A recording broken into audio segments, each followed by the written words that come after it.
Hello, Rajasthan classes में आपका स्वागत है। हम राष्ट्रपति की न्यायिक शक्तियां पढ़ते हैं। राष्ट्रपति की विधायिक शक्तियां हम पढ़ ली थी और राष्ट्रपति की न्यायिक शक्तियां पढ़ ली।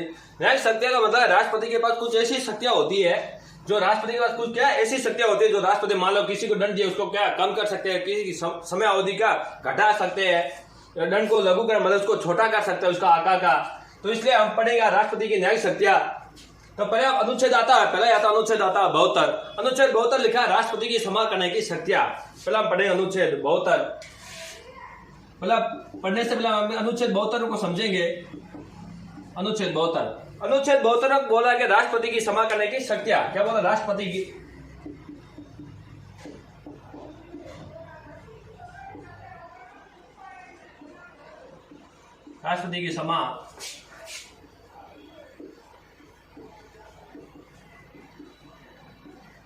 क्षमा करने की शक्ति किसके पास? राष्ट्रपति के पास है। राष्ट्रपति के पास 5 प्रकार की होती है क्षमा करने की शक्ति। कौन कौन सी होती है? पहले होती है क्षमा, उसके बाद होता है परिहास, पश्चात लघुकरण, विराम और निलंबन।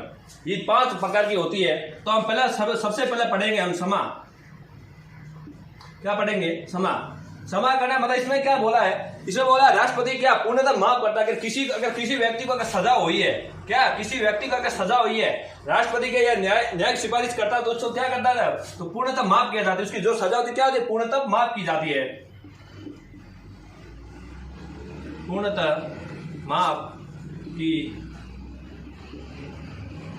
जाती है। इसमें क्या बोला है? क्षमा करना मतलब राष्ट्रपति क्या पूर्ण उससे क्या करता है? माफ कर लेता है। बल्कि जो भी उसकी जितने साल की सजा या जो भी होगी फांसी वगैरह क्या उसको माफ की दे जाएगी। कौन करता है? राष्ट्रपति करता है। कौन करता है? राष्ट्रपति करता है। उसके बाद में एक और आती है परिहार करना। परिहार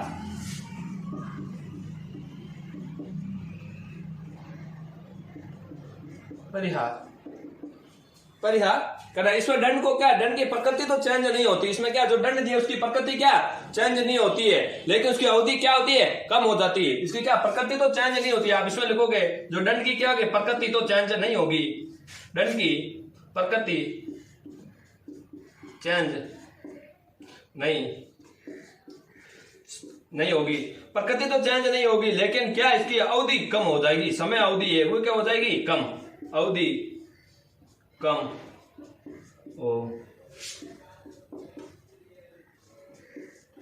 हो जाएगी। ये बात इसको समझ लो। पहले आप लिखना मत, मैं बाद में उसको आपको लिखा दूंगा। ये बात पहले आप समझ लो। इससे पहले हम क्या पूर्णतः मतलब इसमें जो भी सजा होगी उससे क्या पूर्णतः क्या होगी? माफ हो जाएगी। जो भी सजा होगी क्या राष्ट्रपति उससे क्या कर देगा? माफ कर देगा। उसके बाद परिहार करना। इसका मतलब क्या है? जो भी दंड दिया जाए दंड देगा कौन? जो भी कोर्ट उसको दंड देगा उसकी प्रकृति तो चेंज नहीं होगी। क्या उसकी प्रकृति तो चेंज नहीं होगी, लेकिन उसकी अवधि क्या हो जाएगी? कम। किसकी अवधि कम हो जाएगी? जो भी दंड दिया है उसकी अवधि चेंज हो मतलब कम हो जाएगी। बल्कि उसके जो प्रकृति चेंज नहीं होगा। मतलब यहाँ मान लो अगर दे दिया कि 10 साल की सजा दी है तो उसको सजा तो मिलेगी फिक्स। क्या उसकी सजा तो मिलेगी, लेकिन 10 साल की जगह क्या 8 साल कर सकते हैं, 7 साल कर सकते हैं, 5 साल कर सकते हैं। तो उसकी क्या अवधि क्या हो जाएगी? कम। उसके बाद में एक और आता है लघुकरण। क्या आता है? तीसरा आता है लघुकरण।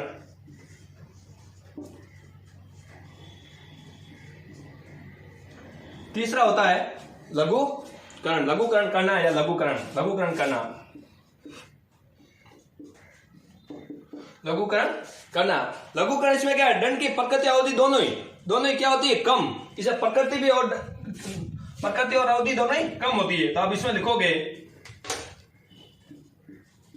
दंड की, इसमें क्या है? दंड की प्रकृति वह समय की अवधि दोनों कम होती है। दोनों क्या होती है? कम। सो दोनों क्या होती है? कम होती। इसमें कहने बोला कि जो दंड दिया मान लो 10 साल की सजा है और प्रकृति मतलब उसकी दोनों, इसमें दोनों क्या चेंज होगी? दोनों चेंज हो सकती है। इसमें जो प्रकृति है और जो अवधि समय अवधि दोनों में क्या हो सकती है? कमी और बढ़ा सकते हैं, घटा भी सकते हैं, बढ़ा नहीं सकते। राष्ट्रपति बढ़ा उन स्थितियों में सकते हैं जब क्या जो भी कोर्ट होगा कोर्ट के अनुसार उसको वापस बढ़ाएंगे। बल्कि जो भी अगर एक अपराधी मान लो किसी व्यक्ति ने एक अपराध किया है, एक अपराध के लिए हमेशा एक ही दंड दिया जाएगा। जो कानून है कानून के अनुसार वही दंड दिया जाएगा। अगर उसके बाद अगर कानून चेंज होता है, उसके बाद में क्या अगर कानून चेंज होता है तो इस व्यक्ति को जो पहला दंड मिला वही दंड मिलेगा। इस कानून के अनुसार इसको दंड नहीं मिलेगा। जो पहले वाला कानून था उसके अनुसार ही इसको दंड मिलेगा। उसके बाद में चौथा आता है विराम। आप चौथे में लिख दो विराम। चौथे में क्या है? विराम। विराम का मतलब विशेष परिस्थितियों में दंड को क्या करना? कुछ समय के लिए रोकना, कुछ विशेष समय के लिए। इसमें क्या लिखा? कुछ विशेष समय के लिए। क्या बोलेगा इसमें? कुछ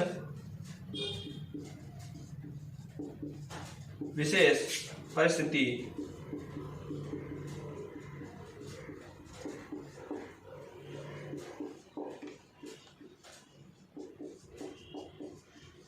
रोकना। इसमें क्या बोला है? कुछ विशेष परिस्थिति में दंड को क्या करना? रोकना। कुछ मान लो कुछ ऐसी परिस्थिति आ जाती, किसी को फांसी दे रहे, कुछ मान लो देश में ऐसी परिस्थिति आ जाती जिसके कारण क्या उसकी फांसी को रोकना पड़ता है या उसको दंड को क्या करता है? कुछ समय के लिए टाल दिया जाता है। इसमें कुछ समय के लिए बोला, इसमें बोला कुछ विशेष परिस्थिति मतलब कुछ टाइम के लिए, मतलब कुछ टाइम के लिए टालेंगे, जरूरी नहीं है उसको पूरा टाल लेंगे। मान लो उसको अगर 10 साल की सजा हुई है या फांसी की मान लो फांसी दे दी है, फांसी कुछ टाइम के लिए टाल सकते हैं, मतलब आज दो रहे तो 1 महीना बाद हो सकते हैं, 10 दिन बाद हो सकती है, 5 दिन बाद हो सकती है, लेकिन पूर्णतः उसको माफ नहीं करेंगे। इसमें पूर्णतः माफ नहीं करेंगे। विराम है इसमें जानना है ना, पूर्णतः इसमें माफ नहीं करेंगे। उसके बाद में एक और आती है पांचवी आता है विलंबन। विलंबन नहीं, निलंबन। इसमें आते हैं निलंबन में क्या है? सजा पर अस्थायी रोक लगाना। सजा पर क्या है? अस्थायी रोक लगाना। इसमें बोलेंगे सजा पर अस्थायी रोक लगाना। अस्थायी रोक लगाना। इसमें क्या बोला? सजा पर क्या बोला? अस्थायी रोक लगाना। मतलब जो भी सजा है उसके अस्थायी रोक लगा देंगे, स्थायी नहीं, अस्थायी।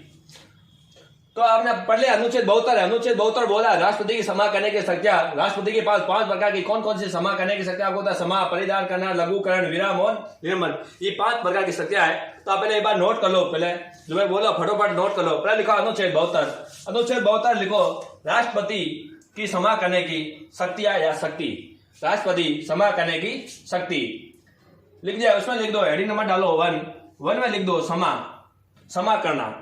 1 में लिख दो क्षमा करना। उसके बाद में लिखो, इसमें आगे लिखो इसे राष्ट्रपति पूर्णतः माफ कर लेता है। इसे राष्ट्रपति पूर्णतः सजा को क्या कर लेता है? माफ कर लेता है। उसके बाद में सेकंड परिहार करना। इसमें लिख दो, आप परिहार करना लिख दो राष्ट्रपति द्वारा दंड की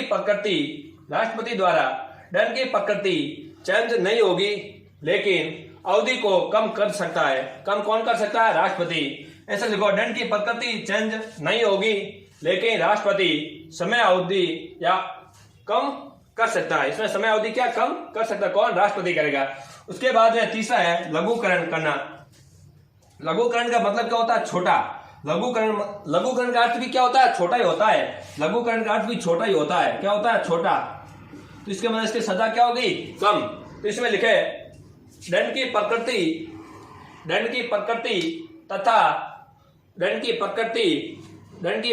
तथा अवधि दोनों में परिवर्तन हो जाता है। दोनों में परिवर्तन कर देते हैं या हो जाता है।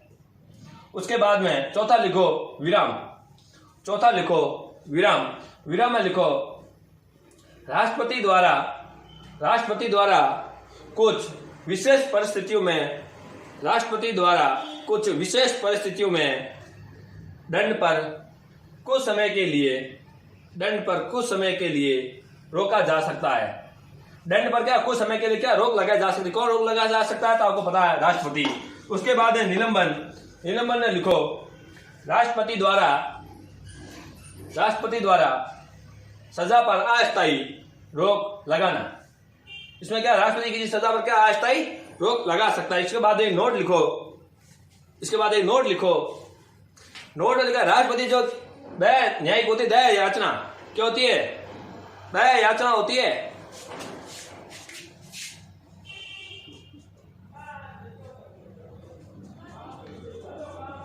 जो दया याचना होती है, और दया याचना सुना होगा। इसमें लिखो राष्ट्रपति न्यायिक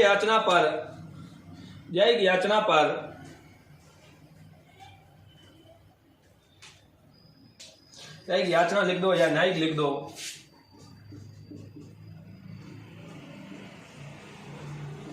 न्यायिक पर कितना समय में राष्ट्रपति न्यायिक या याचना पर कितने समय में निर्णय लेंगे, इसके लिए संविधान में कोई समय सीमा नहीं है। अब जो भी अगर कोई न्याय याचना अगर राष्ट्रपति से करेंगे, अब उतना उसमें कितना समय लेंगे राष्ट्रपति, ये संविधान में क्या है, फिक्स नहीं है। ऐसा नहीं है कि इसको 2 घंटे लेंगे या 12 घंटे लेंगे या 10 घंटे लेंगे, ये संविधान में क्या है, फिक्स नहीं है राष्ट्रपति के लिए। क्या राष्ट्रपति के लिए इसका निर्णय लेना निर्धारित नहीं है। आगे आप लिखोगे इसमें लिखोगे, आपने ये लिख दिया कि राष्ट्रपति न्याय याचना पर कितना समय या निर्णय लेगा, इसके लिए संविधान में कोई समय सीमा निर्धारण नहीं की गई है। आगे और लिखो, इसमें आगे सेकंड पॉइंट लिखो, इसमें यदि राष्ट्रपति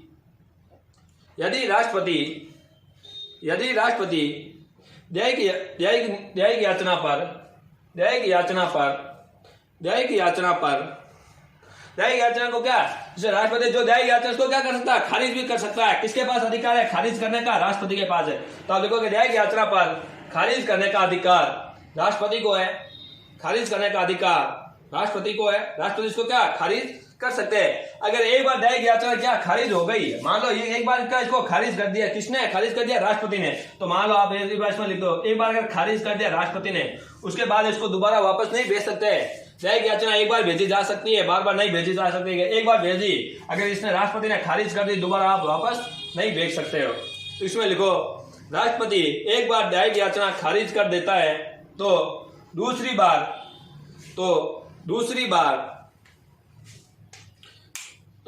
बार न्यायिक याचना नहीं भेजी जा सकती है, या नहीं लगाई जा सकती है। न्यायिक याचना का या तो राष्ट्रपति को ना तो भेज सकते हैं, ना तो लगाई जा सकती, क्योंकि एक बार उसने खारिज कर ली, उसके बाद वापस दोबारा नहीं भेज सकते हैं। उसके बाद में लिखो, राष्ट्रपति की क्षमा करने की शक्ति न्यायिक समीक्षा नहीं की जा सकती। जो राष्ट्रपति की न्यायिक शक्तियां है, इसमें क्या, जो ये अभी जो न्यायिक शक्तियां पढ़ रहे, इसकी क्या समीक्षा नहीं कर सकते। कौन, न्यायपालिका इसकी समीक्षा नहीं करती है। एक बार ये क्या करते हैं, समीक्षा न्यायपालिका नहीं करती। भाई ये नोट कर लो आप।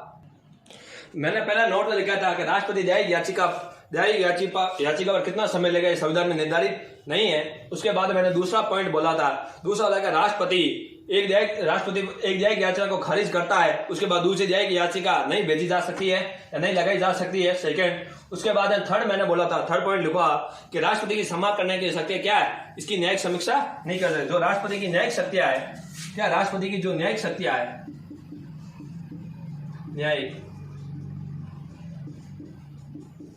जो न्यायिक शक्तियां, इसकी क्या न्यायपालिका क्या समीक्षा नहीं कर सकती। कौन, न्यायपालिका। इसकी कौन, न्यायपालिका क्या समीक्षा नहीं कर सकती है। समीक्षा मतलब इसकी जांच नहीं कर सकती। कौन, न्यायपालिका। इसकी न्यायपालिका क्या जांच नहीं कर सकती। अगर राष्ट्रपति ने किसी को क्षमा कर दिया या किसी के सजा की क्या अवधि कम कर दी, उसको अगर चेंज कर दिया, तो क्या इसकी न्यायपालिका जांच नहीं कर सकती। कौन नहीं जांच कर सकती, न्यायपालिका समीक्षा नहीं कर सकती, नहीं कर सकती। कौन, न्यायपालिका। उसके बाद लिखो अगला, थर्ड पॉइंट हो गया। चौथा पॉइंट लिखो, क्षमा करने की शक्ति लिखो। क्षमा करने की शक्ति राष्ट्रपति की स्विविकीय शक्तियां नहीं है। राष्ट्रपति के पास क्या स्विविकीय शक्ति है, जो न्यायिक शक्ति है, ये क्या स्विविकीय शक्तियां नहीं है राष्ट्रपति की। कौन सी शक्तियां नहीं है, स्विविकीय शक्तियां नहीं है, स्विविकीय शक्तियां नहीं। ये जो न्यायिक शक्तियां, ये क्या राष्ट्रपति की स्विविकीय शक्तियां में नहीं है, स्विविकीय शक्तियां में नहीं है। अगला चौथा, पांचवा हो गया। अगर छठा लिखो आगे, छठा लिखो, राष्ट्रपति केंद्रीय मंत्रि परिषद की सलाह लेकर न्यायिक याचिका का निर्णय करता है। अगर मान लो अगर किसी पर न्यायिक याचिका लगा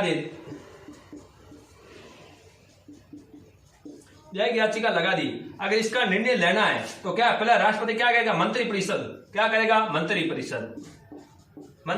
का क्या लेगा, निर्णय। मंत्री परिषद का क्या लेगा? निर्णय। मतलब एक बार मंत्री परिषद से क्या करेगा? पूछेगा कि जो दया याचिका इस पर क्या होगा। अगर मान लो राष्ट्रपति जो भी मंत्री परिषद कह दे उनकी क्षमा कर दो कम या जो भी होगा, उसके बाद क्या करेगा? राष्ट्रपति आगे निर्णय लेगा। मतलब एक बार मंत्री परिषद पूछना क्या जरूरी है दया याचिका लिए। तो आप आगे पढ़ो। राष्ट्रपति केंद्रीय मंत्री परिषद का या कि मंत्री परिषद की सलाह लेकर दया याचिका पर निर्णय करता है। कौन निर्णय करता है दया याचिका पर? राष्ट्रपति। किसकी सलाह पर? ये क्वेश्चन पूछेगा कि दया याचिका निर्णय करने मंत्री परिषद को कौन पूछता है? तो राष्ट्रपति पूछेंगे। राष्ट्रपति किसके निर्णय के बाद दया याचिका पर आगे निर्णय लेगा? तो मंत्री परिषद के सलाह के बाद। अगला पॉइंट लिखो आप। हो गया ये पूरा। उसके बाद एक अनुच्छेद और आता है, उसमें अनुच्छेद आता है 103 आता है अनुच्छेद। कौन सा आता है? अनुच्छेद 3 लिखा संसदों के चुनाव में भ्रष्टाचार के आधार पर क्या है? चुनाव में अगर कोई सांसद भ्रष्टाचार करते हैं उनको कौन करता है? अयोग्य घोषित राष्ट्रपति करता है। ये आपने एक बार नोट कर लिया। आगे आप पढ़े अनुच्छेद 103। अगला अनुच्छेद है 103 में अनुच्छेद क्या बोला? सांसदों के चुनाव में अगर भ्रष्टाचार के आधार पर अयोग्य घोषित कौन करता है? राष्ट्रपति। मान लो किसी राज्य में सांसदों के चुनाव है। क्या? सांसदों के चुनाव है। मान लो ये सांसदों के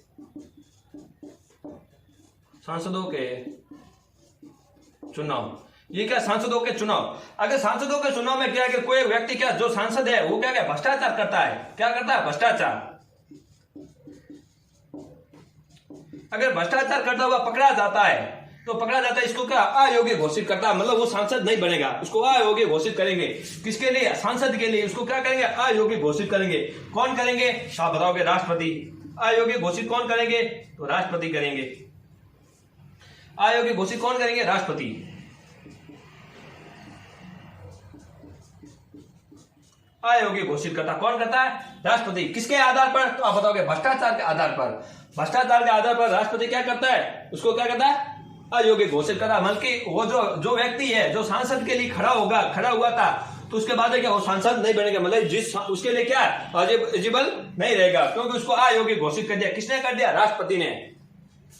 किसने कर दिया? राष्ट्रपति। लेकिन अगर अयोग्य घोषित करने से पहले राष्ट्रपति क्या करता है? किसे परामर्श लेता है? किसे परामर्श लेता है? भारतीय चुनाव आयोग से। भारतीय चुनाव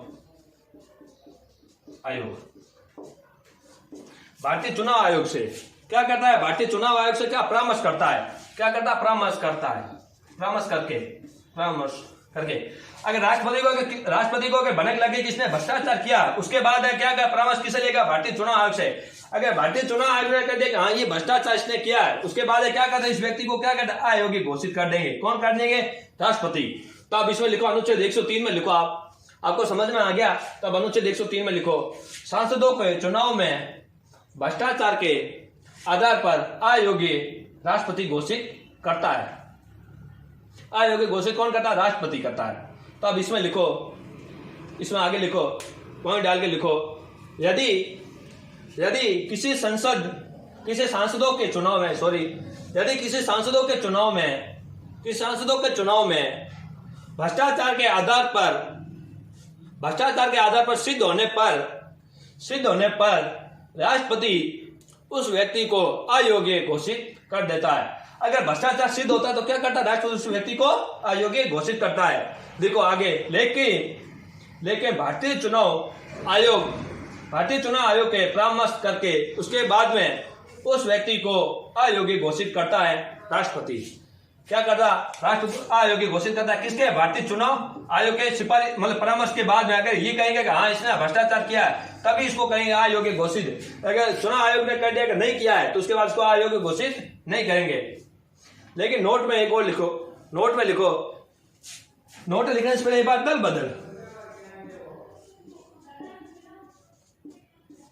बदल। अगर कोई सांसद क्या करता है? दल बदल करता है। मतलब एक दल से दूसरे दल में जाता है। मान लो कांग्रेस का बीजेपी में जाता है, बीजेपी का कांग्रेस में जाता है। एक नेता। कौन? एक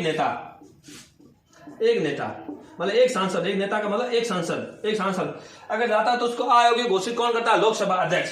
कौन करता है? लोकसभा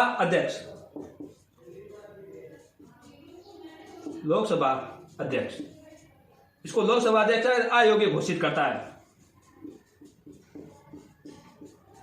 अयोग्य घोषित करता है दल बदल के आधार पर। दल बदल के आधार पर कौन अयोग्य घोषित करता है? लोकसभा अध्यक्ष। लेकिन चुनाव में भ्रष्टाचार करने पर अयोग्य घोषित कौन करता है? राष्ट्रपति। तो आगे नोट में लिखो, लिखो नोट में, दल बदल के आधार पर, दल बदल के आधार पर सांसदों को अयोग्य, सांसदों को अयोग्य लोकसभा अध्यक्ष द्वारा घोषित किया जाता है, घोषित करता है या किया जाता है। कौन करता है? लोकसभा अध्यक्ष अयोग्य घोषित करता है। किनको? दल बदल। मान लो 2/3 सदस्य, क्या 2/3 सदस्य, 2/3 सांसद, 2/3 सांसदों का अगर दल बदल होता है तो उसको अयोग्य घोषित नहीं करेंगे। अगर 2/3 सदस्य एक साथ हो, मतलब एक सांसद एक साथ होते हैं, अगर एक दल को छोड़कर दूसरे दल में जाते हैं तो उनको अयोग्य घोषित नहीं किया जाता है। अगर एक सांसद करता है तो उसको क्या करता है? लोकसभा अध्यक्ष क्या करता है? उसको अयोग्य घोषित करता है। भाई ये नोट कर लो आप। अब आता है अनुच्छेद 124(2). कौन सा अनुच्छेद आता है? अनुच्छेद 124(2). अनुच्छेद 124 क्या बोल रहा है? अनुच्छेद 24(2) बोला है कि सर्वोच्च न्यायालय के जो न्यायाधीश होते हैं सर्वोच्च न्यायालय में, उनकी नियुक्तियां कौन करता है? राष्ट्रपति। जो मुख्य न्यायाधीश होते हैं उसकी राष्ट्रपति तो करता है, बाकी जो होता है उनकी नियुक्तियां कौन करता है? तो मुख्य न्यायाधीश की सिफारिश, कॉलेजियम प्रणाली तो मुख्य न्यायाधीश सिफारिश करता है, उनको बाद में नियुक्ति मिलती है। इसमें लिखोगे उच्चतम या सुप्रीम कोर्ट,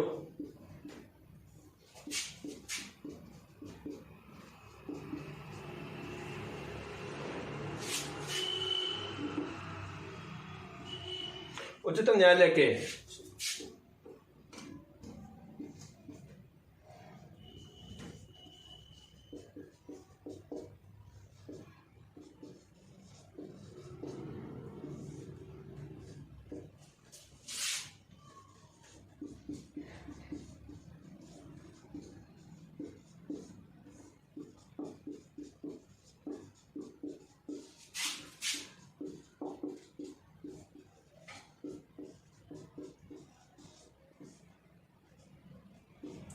इसमें बोला है कि उच्चतम न्यायालय के मुख्य न्यायाधीश की नियुक्ति कौन करता है?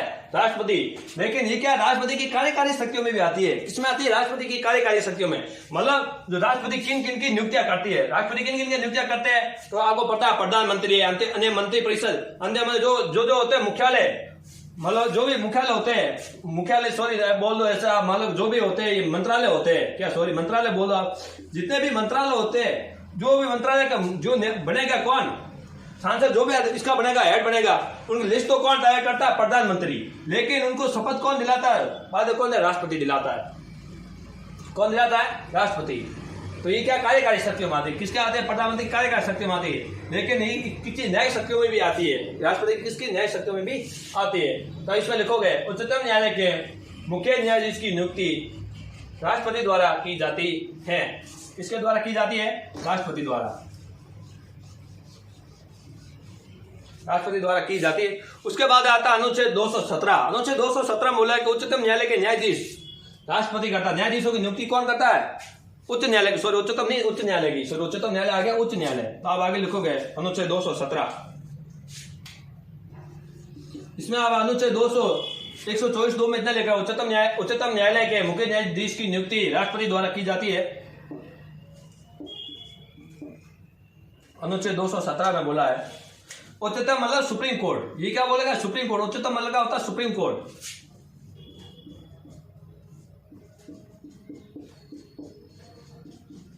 उच्च न्यायालय का मतलब होता है हाई कोर्ट। इसका मतलब क्या होता है? High court.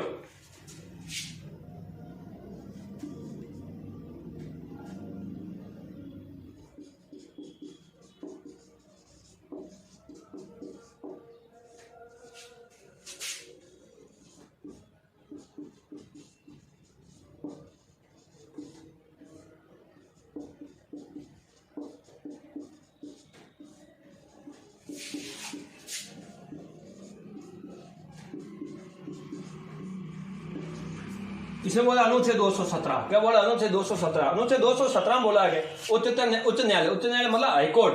हाईकोर्ट के न्यायाधीशों की नियुक्ति कौन करता है? राष्ट्रपति करता है। कौन करता है? राष्ट्रपति। जो मुख्य न्यायाधीश होता है, कौन होता है मुख्य न्यायाधीश? कौन मुख्य न्यायाधीश? इसकी तो शपथ कौन दिलाता है? शपथ आपको पता है, राज्यपाल दिलाता है। इनको शपथ कौन दिलाता है? राज्यपाल। शपथ कौन दिलाता है? राज्यपाल। जिस राज्य में इसको करेंगे उस राज्य का क्या करेगा? राज्यपाल उसको शपथ दिलाएंगे। लेकिन इस मुख्य न्यायाधीश को कौन अपॉइंट कौन करता है? कॉलेजियम प्रणाली। किसकी सिफारिश पर? राष्ट्रपति। कॉलेजियम प्रणाली होती है, मैं जब आप अनुच्छेद मैं पढ़ाऊंगा सुप्रीम कोर्ट, उस टाइम आपको मैं पढ़ाऊंगा कॉलेजियम प्रणाली क्या होती है, मतलब कितने जज बैठे हैं उनके। पांच बैठे, 5 सदस्यों की होती है कॉलेजियम प्रणाली कमेटी होती है। उसमें क्या कुछ सदस्यों को मतलब कुछ जो होते हैं इनको चुन लेते हैं। उसके बाद राष्ट्रपति के पास भेजा जाता है। राष्ट्रपति का उनको राज्य में जो भी मुख्यमंत्री होता है और राज्यपाल उसके सिफारिश के बाद में क्या करता है? उस हाईकोर्ट ने क्या करता है? तो उनको नियुक्ति देता है। लेकिन शपथ कौन दिलाता है? राज्यपाल। शपथ कौन दिलाता है? राज्यपाल। सुप्रीम कोर्ट के मुख्य न्यायाधीश को कौन दिलाता है शपथ? सुप्रीम कोर्ट इसको दिलाता है, राष्ट्रपति दिलाता है। इसको राष्ट्रपति दिलाता है। जो सुप्रीम कोर्ट का मुख्य न्यायाधीश होता है उसको शपथ कौन दिलाता है? राष्ट्रपति। बल्कि अन्य न्यायाधीश उनको कौन दिलाता है शपथ? राष्ट्रपति दिलाता है। इसी प्रकार जो ये हाईकोर्ट का होता है मुख्य न्यायाधीश को शपथ कौन दिलाता है? राज्यपाल।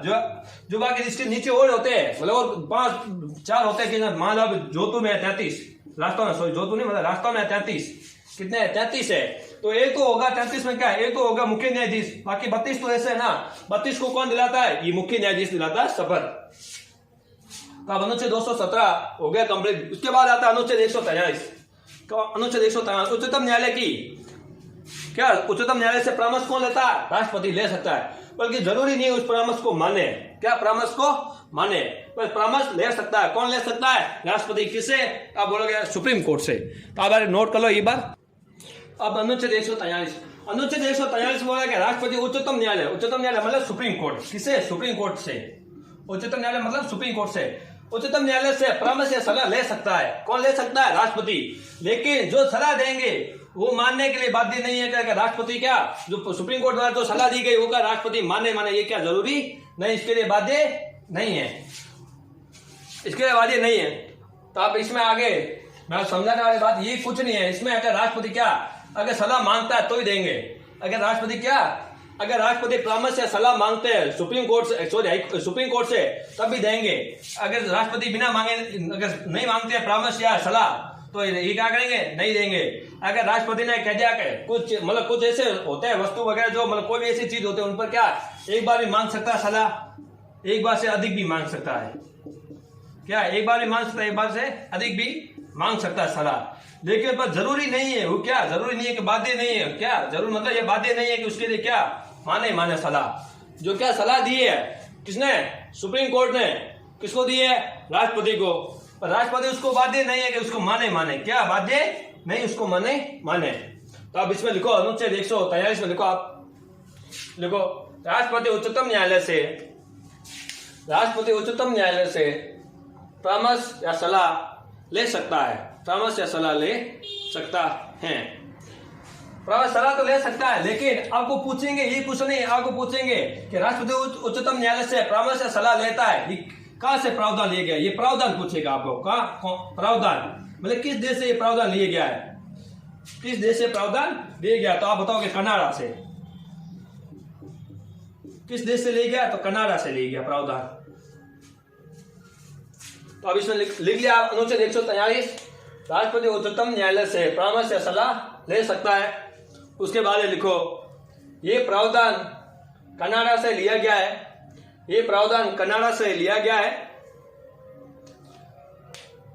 आगे लिखो, नोट लगा के लिखो, पॉइंट आगे नोट लगाओ, नोट लिखो कि राष्ट्रपति सार्वजनिक किसी विषय पर राष्ट्रपति किसी सार्वजनिक विषय पर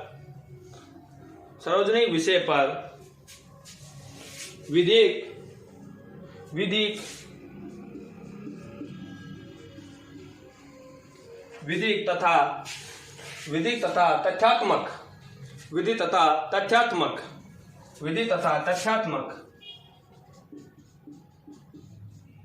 विधि तथा तथ्यात्मक सलाह ले सकता है। किसी सार्वजनिक क्या बोला है, राष्ट्रपति किसी सार्वजनिक विषय पर विधि तथा तथ्यात्मक सलाह ले सकता है। किसे? उच्चतम न्यायालय से। आगे लिखो सेकेंड पॉइंट लिखो, राष्ट्रपति के मांगने पर ही सुप्रीम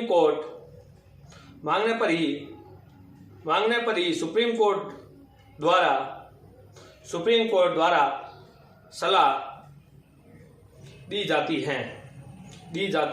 हैं बिना मांगे नहीं। अगर राष्ट्रपति सलाह मांगता है किसे? सुप्रीम कोर्ट से, तभी सलाह देंगे। अगर राष्ट्रपति नहीं मानता है सलाह तो क्या करेंगे? सुप्रीम कोर्ट नहीं देंगे सलाह। अगर लिखो तीसरा पॉइंट, यदि 1949 से पहले मतलब पूर्व, 1949 से पूर्व मतलब पहले, 1949 से पूर्व के विषय पर राष्ट्रपति सलाह मांग सकता है। अगर 1949 से पहले जितने भी विषय है, क्या 1949 से पहले जितने भी विषय उन पर राष्ट्रपति क्या सलाह मांग सकता है? किसे मांग सकता है? सुप्रीम कोर्ट से। हाई कोर्ट से नहीं मांगेगा, ध्यान रखना, सुप्रीम कोर्ट से मांग सकता है। ओनली कोर्ट सलाह किससे? सुप्रीम कोर्ट से मांग सकता है, हाई कोर्ट से नहीं मांग सकता है राष्ट्रपति। 1949 से पूर्व के विषय पर राष्ट्रपति सलाह मांग सकता है। अगला लिखो चौथा, यदि राष्ट्रपति 1949 के बाद के विषय पर सलाह मांगता है तो सुप्रीम कोर्ट सलाह देने के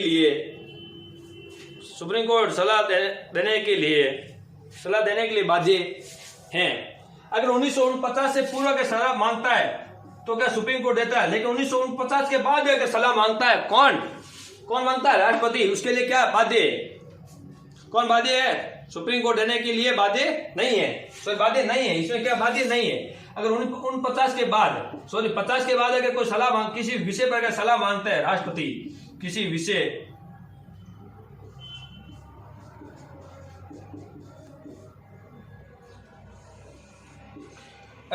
पर सलाह मांगता है, कौन?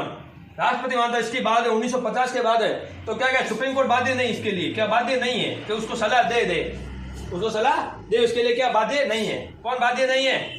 Supreme court.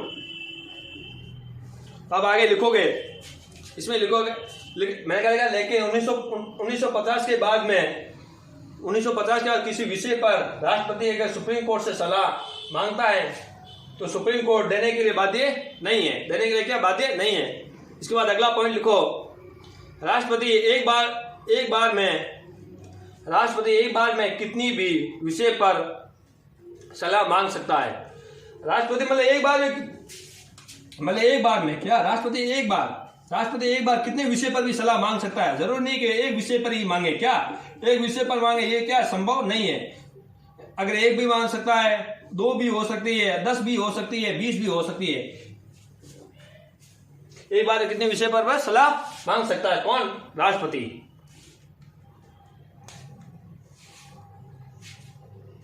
अगला पॉइंट लिखो,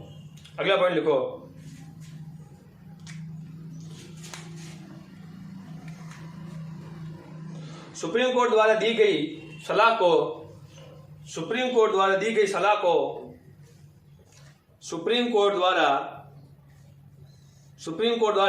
को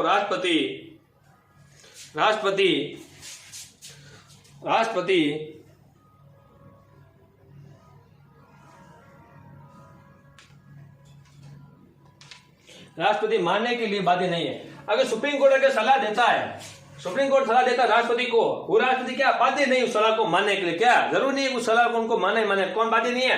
राष्ट्रपति इसके लिए बाध्य नहीं है। अगला पॉइंट लिखो, राष्ट्रपति को सुप्रीम कोर्ट की उच्चतम न्यायालय या सुप्रीम कोर्ट की सर्वैधानिक क्या सर्वधानिक पीठ, सर्वधानिक पीठ,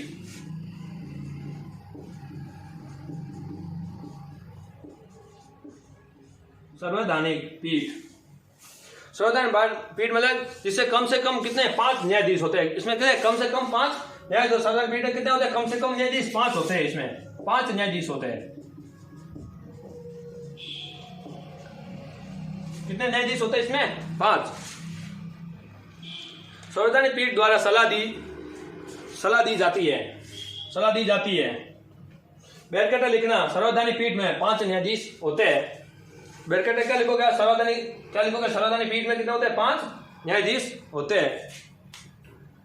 अगला लिखो, नोट लगा, नोट में ये लिख रहे हैं, अगला पॉइंट लिखो, परामर्शकारी शक्तियां, परामर्शकारी शक्तियां राष्ट्रपति के पास राष्ट्रपति के पास होती है। परामर्शकारी शक्तियां किसके पास होती है? राष्ट्रपति के पास होती है, लेकिन राज्यपाल के पास नहीं होती है। अगला पॉइंट इंपॉर्टेंट पॉइंट है, इसमें क्या बोला? जो परामर्शकारी शक्तियां होती है, क्या होती है? परामर्शकारी,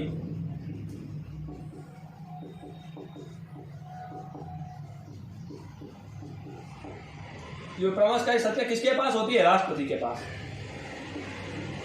किसके पास होती है? राष्ट्रपति के पास। लेकिन राज्यपाल के पास क्या होती है? नहीं होती है। ये राज्यपाल के पास क्या नहीं होती है? राज्यपाल के पास नहीं होती है। ओनली फॉर किसके पास होती है? राष्ट्रपति के पास होती है। आज हो गया टॉपिक हमारा राष्ट्रपति की न्यायिक शक्तियां पूरी हो गई है।